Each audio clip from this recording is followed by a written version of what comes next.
നമസ്കാരം. പ്രവാസി മലയാളിയിലേക്ക് സ്വാഗതം.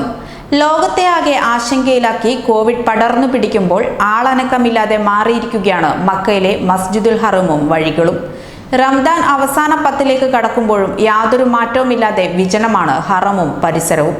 ഹറമിൽ ജീവനക്കാരെ ഉപയോഗപ്പെടുത്തി പ്രാർത്ഥന നടക്കുന്നുണ്ടെങ്കിലും ഓരോ വിശ്വാസിയെയും വേദനിപ്പിക്കുന്നതാണ് മക്കയിലെ ഇപ്പോഴത്തെ കാഴ്ചകൾ. സൗദിയിൽ കൂടുതൽ കോവിഡ് കേസുകൾ സ്ഥിരീകരിച്ച മക്ക നഗരിയിൽ മാത്രമാണ് ഇപ്പോൾ 24 മണിക്കൂർ കർഫ്യൂ ഏർപ്പെടുത്തിയിരിക്കുന്നത്. 10 ദിനം തുടരെ വിശ്വാസികൾ പള്ളികളിൽ കഴിഞ്ഞുകൂടാൻ കൊതിക്കുന്ന ദിനങ്ങളിലും ഹറമിൽ ആളുകളില്ലാത്തത് വിശ്വാസികൾക്ക് സങ്കടകരമായ അനുഭവമാണ്. ചുരുക്കം ജീവനക്കാർ പങ്കെടുക്കുന്ന പ്രാർത്ഥന മാത്രമാണ് കഅബക്കരികിൽ തുടരുന്നത്.